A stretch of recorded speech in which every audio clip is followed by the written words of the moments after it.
నమస్తే అండి. నవంబర్ 5వ తారీఖు ఉదయం 7 గంటలు అమెరికాలో ఈస్ట్ కోస్ట్ సమయం. ఈస్టర్న్ స్టాండర్డ్ టైమ్ ఉదయం 7 గంటలు. రాత్రి కొంచెం లేట్‌గా పడుకున్నాను. ఎన్నికల ఫలితాలు చూస్తూ 10:30. 10:30 అంటే నాకు లేటు. మామూలుగా ఉదయం 4 గంటలకు లేసి నేను మిస్ అయిన వార్తలన్నీ క్యాచప్ చేసి స్టాటిస్టిక్స్ అన్నీ అవగాహన చేసుకొని వీడియో పెడదాము అని కూర్చున్నాను. ఎన్నికల ఫలితాల గురించి, వాటి మీద నా అభిప్రాయం గురించి. ఒక్క వీడియోలో అదంతా కుదించడం సాధ్యం కాదని తేలిపోయింది. ఇది ఈ వీడియోలో నేను ఎక్కువగా న్యూయార్క్‌కి సంబంధించింది, అలాగే కాలిఫోర్నియాకి సంబంధించిన ఎన్నికల ఫలితాలు కవర్ చేస్తూ పెడతాను. ఇది 2 రోజుల క్రితం నేను పెట్టిన వీడియో అండి. 4 రాష్ట్రాల్లో ఎన్నికలు ట్రంప్ పునాదులు కదలబోతున్నాయా అన్న వీడియో. అసలు అమెరికాలో ఈ మధ్యంతర ఎన్నికలు లాంటివి ఎవరు పట్టించుకుంటారు? ఎంతమంది చూస్తారులే అనుకున్నాను. సర్ప్రైజ్, నా వీడియోలో అన్నిట్లో నేను పెట్టే వీడియోలన్నిట్లోకి కొంచెం ఎక్కువ ప్రాముఖ్యత పొందింది ఈ వీడియో. అంటే యూట్యూబ్ ఇచ్చే స్టాటిస్టిక్స్‌ని బట్టి 4,500,000 మంది చూసారు. అరే! ఇంత ఇంట్రెస్ట్ ఉందా దీని గురించి అని చెప్పి నాకు కూడా రెట్టించిన ఉత్సాహం వచ్చేసింది. అందుకని దాని ఫాలో అప్ కోసం కూడా ఎదురు చూస్తూ ఉంటారన్న భావన కలిగింది. అందుకని కొంచెం జాగ్రత్తగా ఈ వీడియో చేయాలని ప్రయత్నం. నేను పెట్టిన ఆ వీడియోలో నవంబర్ 3వ తారీఖు అంటే ఎన్నికలకి ఒక రోజు ముందు పెట్టిన వీడియోలో న్యూయార్క్ సిటీ ఎలక్షన్స్ గురించి 4 రాష్ట్రాలంటే అందులో ఇంక్లూడెడ్ న్యూయార్క్ సిటీ. కానీ దాని గురించి మాట్లాడలేదు. మిత్రులు ఇద్దరు ముగ్గురు అడిగారు, ఏంటి న్యూయార్క్ సిటీ మేయర్ రేస్ గురించి మాట్లాడలేదు ఏంటంటే, మాట్లాడానండి. మాట్లాడి అది రికార్డ్ పాజ్‌లో ఉన్నప్పుడు మాట్లాడాను. మళ్ళీ రీటేక్ చేసి దాన్ని ఎడిట్ చేసి పెట్టే ఓపిక, టైం లేక చేయలేదు అన్నాను. సో అందుకని కొంచెం న్యూయార్క్ సిటీకి ముందు ప్రాముఖ్యత ఇచ్చి ఫస్ట్ వీడియో విడుదల చేయాలని. ఎందుకంటే I have a lot of meetings ఈరోజు. సెకండ్ వీడియో చేయడానికి టైం ఉంటుందో లేదో తెలీదు. ఫస్ట్ రౌండప్ అండి. Roundup of everything that happened last night in the elections. కాలిఫోర్నియాలో ప్రాపోజిషన్ 50 గెలిచింది. ప్రాపోజిషన్ 50 దాదాపు 63% ఫర్ ఓట్లు వచ్చాయి. అగైన్స్ట్ ఓట్లు 37% వచ్చాయి. ఆ మార్జిన్ ఎక్స్‌పెక్టెడ్ మార్జినే అలాగే ఉంది. కాకపోతే అనూహ్యంగా యువత చాలా పార్టిసిపేట్ చేశారు. అది that kind of turn out was unexpected.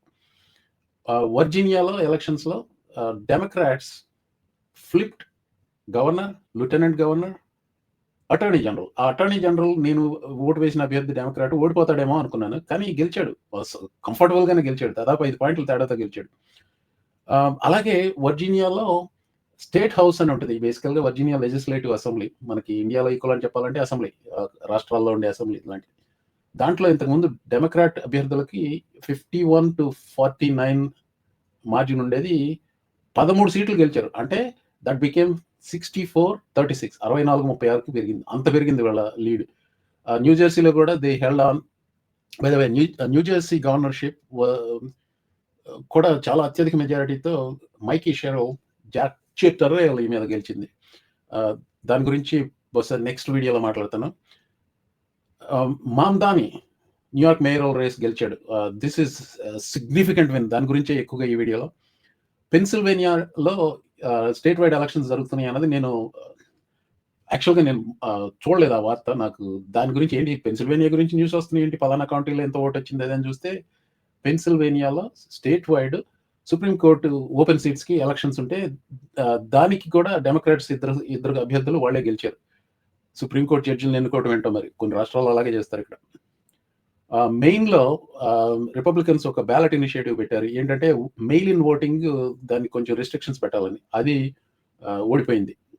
Georgia, this is another surprise. నాకు తెలీదు జార్జియాలో స్టేట్ వైడ్ రేసెస్ ఉన్నాయని తెలీదు. పబ్లిక్ సర్వీస్ కమిషన్‌కి 5 సీట్లు ఉంటాయట. 5 సీట్లు ఇంతకుముందు 5 స్థానాల్లోనూ రిపబ్లికన్సే ఉన్నారు. ఈ జరిగిన 2 ఎలక్షన్స్‌లో 2 సీట్లకి మళ్ళీ ఎలక్షన్స్ జరిగాయి. ఇద్దరు ఇన్‌కమింగ్ రిపబ్లికన్ అభ్యర్థులు దారుణంగా ఓడిపోయారు. That is the biggest surprise and భూకంపం లాగా అన్నమాట. దాని గురించి కూడా మాట్లాడదాం.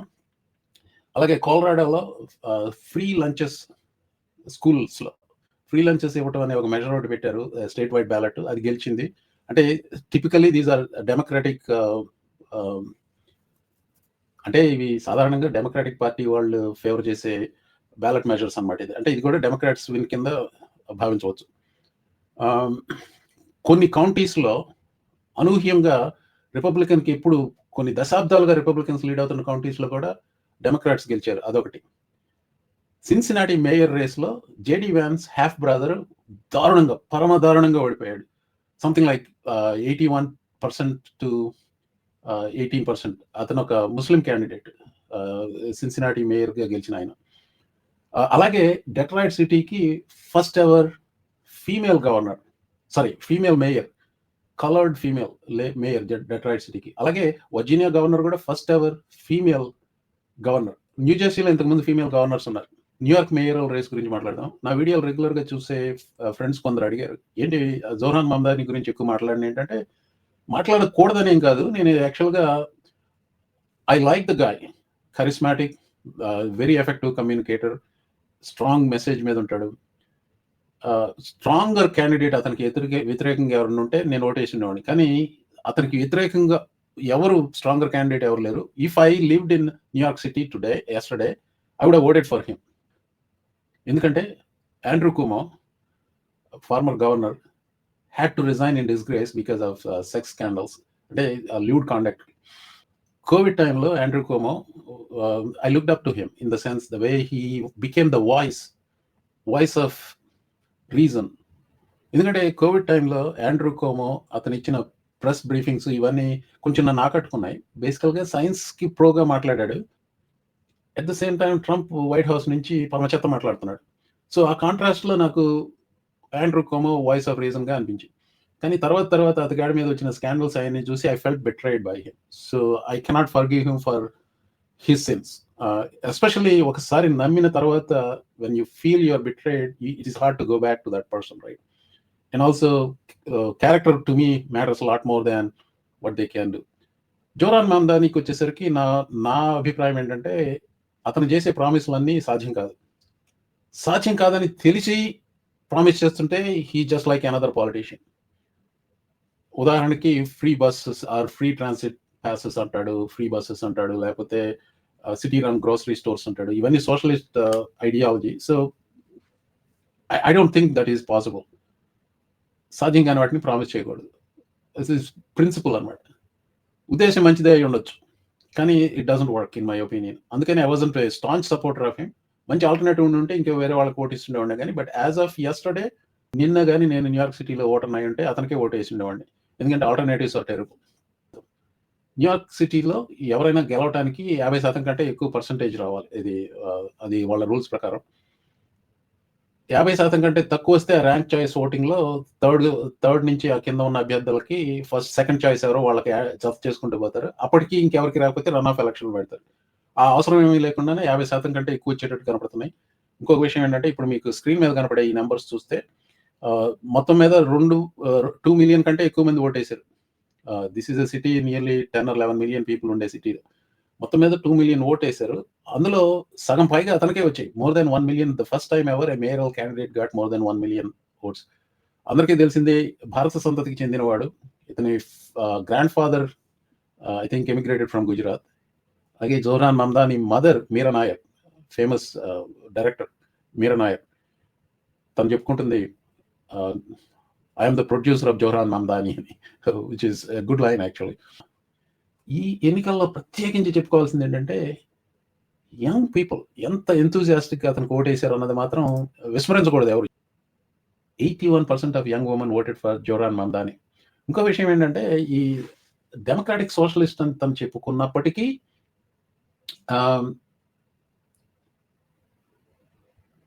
ఇంకో విషయం ఏంటంటే, డెమోక్రాటిక్ సోషలిస్ట్ అని తను చెప్పుకున్నప్పటికీ only about 26% of Zohran Mamdani voters call themselves democratic socialists, or whether they believe in him. More than 60% of the people who voted for him thought his promises cannot be fulfilled.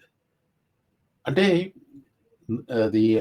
తను ఆ promises నిలబెట్టుకోలేడు అని తెలిసి కూడా ఓటేశారంటే అవతల మనిషి మీద ఎంత ఏత భావంలో చూడండి. ఇంకొక జుగుప్సాకరమైన, అసహ్యకరమైన, నీచమైన విషయం ఏంటంటే, రిపబ్లికన్స్, ఫాక్స్ న్యూస్ పండిట్స్, అలాగే ఆండ్రూ కుమో హిమ్సెల్ఫ్ డైరెక్ట్గా అతనే టెర్రరిస్ట్ అనలేదు, డైరెక్ట్గా అతనే ఫ్లైన్స్ ట్విన్ టవర్స్ మీదకి నడిపేయడం లేదు, కానీ pretty much the pictured him as a terrorist sympathiser, blah blah blah. మిగతా అందరి సంగతి ఏమన్నా కానీ అది చాలు నాకు అతనికి ఓటేయటానికి. 81% మంది యువతులు మమ్దానికి ఓటేశారు. యువకులు ఎంతమంది ఓటేసి ఉంటారంటారు? యూజువల్గా men ten to be more Republican side. 64% of youth young men, 64% యువకులు జోహ్రాన్ మమ్దానికి ఓటేశారు. ఇది చాలా కంపెల్లింగ్ నంబర్స్. ఈ బ్లూ ఏరియాస్ అంతా జోహ్రాన్ మమ్దాని గెలిచిన ఏరియాస్. అంటే కలర్ చేంజ్‌ని బట్టి ఇదిగో ఇంత మరీ డార్క్ బ్లూ అయితే మోర్ దాన్ 60% అనుకుని చూడాలి. ఇది అప్పర్ ఈస్ట్ సైడ్ అంటారు. మొన్న పెట్టాను చూసారా వీడియో, ద గ్రేట్ గ్యాట్స్‌బీ థీమ్. ఇది అప్పర్ ఈస్ట్ సైడ్ అన్న రిఫరెన్స్ అందులో పెట్టాను. ఇది అప్పర్ ఈస్ట్ సైడ్, ఇది మాన్హాటన్. ఈ మ్యాప్ వచ్చేసి డిఫరెంట్ ఏరియాస్‌లో ఏ రకంగా ఓట్ చేశారు అని చూపించడం అన్నమాట. ఇది లాంగ్ ఐలాండ్ అంటారు. ఇది బ్రూక్లిన్‌లో ఎక్కువగా జూయిష్ పీపుల్ ఉంటారు. ఇది heavy concentration of Jewish people. ఇది క్వీన్స్, బ్రాంక్స్, మాన్హాటన్, ఇది mid town Manhattan. This is where all the financial district అదంతా ఉంది. ఇది స్టాటన్ ఐలాండ్, హెవీలీ రిపబ్లికన్. ఇప్పుడు జోహ్రాన్ మమ్దాని మీద వచ్చిన క్రిటిసిజం ఏంటంటే he's anti Jewish or anti Semitic అని అంటారు. కానీ అతను ఎక్కువగా విమర్శించింది ఇజ్రాయెల్‌ని. జూయిష్ పీపుల్‌ని విమర్శించింది నేనైతే చూడలేదు. Maybe I missed some. ఇజ్రాయెల్‌ని అతను చేసిన విమర్శలతో నేను చాలా వరకు ఏకీభవిస్తాను. There is nothing outrageous he said anything about Israel. ఇంకొక విషయం, anti Israel is not anti Jewish or anti Semitic. Anti America is not anti Christian. Anti India is not anti Hindu. అదొకటి గుర్తుపెట్టుకోండి. What they mean by boroughs, ఆ geographic classification ఏంటో నాకు I don't remember from top of my head. Bronx, Manhattan, queens, Brooklyn, Staten Island. ఒక్క Staten Island మాత్రమే అతనికి వ్యతిరేకంగా వచ్చింది. టిపికల్‌గా చూసుకుంటే న్యూయార్క్ సిటీలో వైట్స్ అండ్ వైట్ ఓటర్స్ 46% మమ్దానికి ఓటేశారు, 45% కోమాకు ఓటేశారు, 8% కర్టిస్ స్లీవా అని Republican candidate. Andrew Cuomo used to be a democrat, he still a democrat. కానీ ఈ ఎన్నికల్లో ఇండిపెండెంట్‌గా నిలబడ్డాడు. ప్రైమరీలో మమ్దానితో ఓడిపోయాడు. అంటే ఆ పార్టీ అభ్యర్థిగా నిలబడటానికి లేదు, అందుకని ఇండిపెండెంట్‌గా నిలబడ్డాడు. ఇది చూసుకుంటే white people majority voted against Democrat. That has to be expected. ఇక్కడ ఏజ్ గురించి చూసింది, this is the most important. 18-44 age వాళ్ళు 69% ఓటెడ్ ఫర్, అంటే youth is solidly behind Mamdani. అది by white people or black అయితే హెవీలీ టువర్డ్స్ మమ్దాని. ఇప్పుడు ఈ exit పోల్స్‌లో ఏంటంటే చాలా ఎక్కువ శాంపుల్ తీసుకుంటారు. ఎక్కువ శాంపుల్ వస్తే ఇవన్నీ చాలా రిలయబుల్ నంబర్స్. ముందు తీసుకునే పోల్స్ ఉంటాయి చూసారు ఎలక్షన్‌ల ముందు, 600 మంది, 700 మంది, 1000 మంది అట్లా తీసుకునే పోల్స్ కంటే ఇవి కొంచెం రిలయబిలిటీ ఎక్కువ ఉంటాయి. ఎందుకని ఇవి చూడటం చాలా ముఖ్యం అన్నమాట. ఈ ఎగ్జిట్ పోల్స్‌లో నుంచి వచ్చినవి అంత డెమోక్రాటిక్‌కి సాలిడ్‌గా ఉంది. అన్‌ఎక్స్‌పెక్టెడ్ ఏం కాదు, అంతా ఎక్స్‌పెక్టెడ్ ఇది. జోహ్రాన్ మమ్దాని ఎలక్ట్రిఫైయింగ్ స్పీచ్ ఇచ్చాడు. మోర్ దాన్ 20 మినిట్స్ ఉంది. నేను అంతా చూడలేదు. చిన్న బిట్స్ అండ్ పీసెస్ చూశాను. There is a surprise in the end. Watch this part. So Donald Trump, since I know you're watching, I have 4 words for you. Turn the volume up.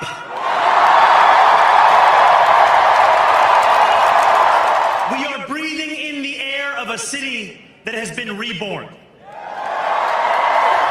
I am young, despite my best efforts to grow older. I am Muslim. I am a democratic socialist. And most damning of all, I refuse to apologize for any of this. New York will remain a city of immigrants, a city built by immigrants, powered by immigrants. And as of tonight, led by an immigrant.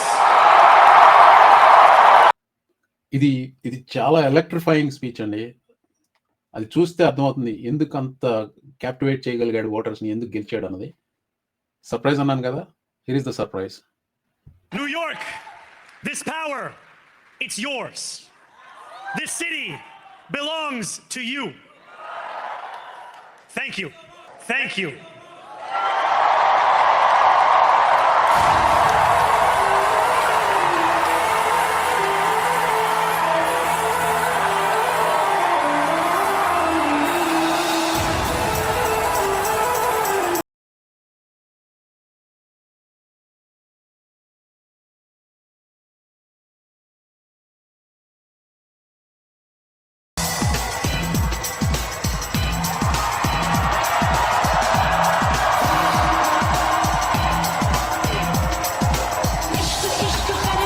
మీరు 'ధూమ్ Machale' song వినకుండా ఇది వింటుంటే YouTube might have flagged it.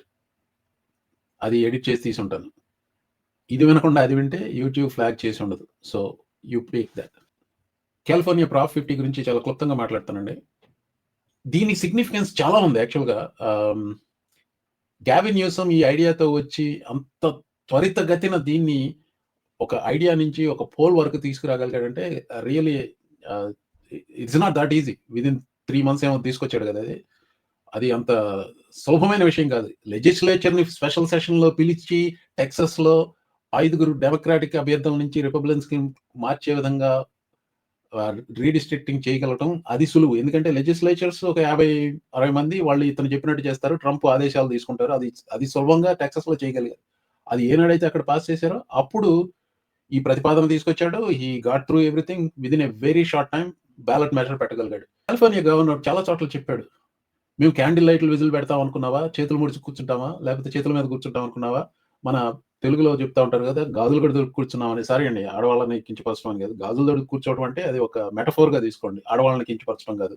నిజంగా అభినందనీయమైన విషయం. అంటే ముల్లుని ముల్లుతోనే తీయాలన్న సిద్ధాంతం. అంటే he actually used the word fight fire with fire అన్నాడు. టెక్సాస్‌లో 5 డెమోక్రాట్స్‌ని తీసేసి రిపబ్లికన్ గెలిచేలా నువ్వు చేస్తే అదే నేను కాలిఫోర్నియాలో చేస్తాను. కాకపోతే ప్రజల అనుమతితో చేస్తానని ఇది పెట్టాడు. అది పెట్టినప్పుడు చాలా మంది స్కెప్టిసిజం చూపించారు. నేనైతే go head and do it. అంటే అలా చేయగలిగితే బానే ఉంటుంది. ఎందుకంటే ఇప్పుడు బుల్లీ చేసే వాళ్ళని ఎదుర్కోకపోతే వాళ్ళు ఇంకా బుల్లీ చేస్తానే ఉంటారు. మీ లంచ్ మనీ అడుగుతారు. లేకపోతే మీ చొక్కా బాగుంది నాకు ఇచ్చేయి అంటారు. ఇట్లా రకరకాలుగా చేస్తా ఉంటారు. So this is a good solid resistance by Democrats against Republican Bullis. So ఈ ప్రతిపాదన ఇంత లెవెల్‌లో ఓటు రావటం ఆల్మోస్ట్ 8 మిలియన్ ఓట్లు వచ్చినట్టున్నాయి. ఇది చూడండి ఇంకా 71% రిపోర్ట్ చేశారు. 8 ఏంటి 10 అవుతది. More than 10 million votes. California is a state for more than 40 million people. ఇంత ఇంత లెవెల్‌లో వచ్చింది చూడండి. ఆల్మోస్ట్ 64% అవునన్నారు. 36.2% నో అన్నారు. ఇవన్నీ హెవీలీ రిపబ్లికన్ ఏరియాస్. ఇక్కడ నో చెప్పారు. ఇదంతా డెమోక్రాటిక్ ఏరియాస్. శాన్ డియాగో ఈ ప్రాంతాల్లో అంతా. So this is a huge win for Democrats. ఇంకొక విషయం ఏంటంటే నేను నిన్న చూసిన వార్తలంతా చూస్తుంటే యంగ్ పీపుల్, యువత వాళ్ళ ఎంతూసియాస్టిక్‌గా వచ్చి మరీ ఓటేశారు. కొందరు ఇంటర్వ్యూలు కూడా చూశాను. 3 గంటలు అట్లా లైన్‌లో వెయిట్ చేసి మరీ చేశారు. అంటే కాలిఫోర్నియాలో ఎక్కువగా మెయిల్ ఇన్ ఓటింగ్ చేస్తారు. ఇన్ పర్సన్ ఓటింగ్ చాలా తక్కువ. అలాగే నిన్న సాక్రమెంటో ఏరియాలో విలేకరులు కవర్ చేస్తుంటే చూసాను. 3 గంటలు కూర్చున్నాం, 2.5 గంటలు కూర్చున్నాం అట్లా క్యూలో అని చెప్తున్నారు. సో అలాంటి కండిషన్స్‌లో కూడా ఇంత హెవీ టర్న్‌ఔట్ వచ్చిందంటే this is a blue wave. 2 రోజుల క్రితం నేను అడిగిన ప్రశ్న ట్రంప్ పునాదులు కదలబోతున్నాయా? కదిలాయి. గమనించండి. ఈరోజు నవంబర్ 5వ తారీఖు. ఈ వారాంతం లోపు ఫెడరల్ షట్‌డౌన్ ముగిసిపోతుంది. ఏది ట్రంప్‌కి ఏదో జ్ఞానోదయమై చేస్తాడని కాదు. రిపబ్లికన్స్‌కి వాళ్ళ సెల్ఫ్ ప్రిజర్వేషన్ ముఖ్యం ఇప్పుడు. కొంచెం అటు ఇటు కాని డిస్ట్రిక్ట్‌లో ఉన్నారు చూసారా రిపబ్లికన్స్, వాళ్ళు తిరగబడతారు. ఖచ్చితంగా జరుగుతుంది. ఈ వారమే జరుగుతుంది. ఈ శుక్రవారం, శనివారం లోపు ఫెడరల్ గవర్నమెంట్‌ని ఓపెన్ చేస్తారు. He has no choice. వాళ్ళు రాజీకి వస్తారు. ఇదే జరగాలి. డెమోక్రాట్స్‌ని పొద్దుగూకులు డెమోక్రాట్ షట్‌డౌన్ అంటే అది ఇని నమ్మే మూర్ఖ శిఖామణులు ఉన్నారు. నేను తెలుగులో చెప్తున్నాను. తెలుగు వాళ్ళు కూడా అది విని నమ్మే మూర్ఖ శిఖామణులు ఉన్నారు. But that's all going to change. Now every Republican candidate especially అది మార్జినల్ డిస్ట్రిక్ట్స్‌లో ఉంటారు చూసారా? ఏది ట్రంప్ 2-3% ఓట్లతో గెలిచిన డిస్ట్రిక్ట్స్ ఉంటారు చూసారా? They are all there on their own. They are going to turn against Trump. That is going to happen. Wait for my coverage of Virginia. నాది Virginia, New Jersey మిగతా ఎన్నికల గురించి కవర్ చేసేది వేరే వీడియోలో పెడతాను. ముఖ్యంగా Georgia eye opener for Republicans. Virginia, New Jersey expect చేసినట్టుగా డెమోక్రాట్స్ గెలిచారు. కానీ నేను కూడా ఊహించని మార్జిన్‌తో గెలిచారు. దాని గురించి ఆ వీడియోలో మాట్లాడతాను. Thank you.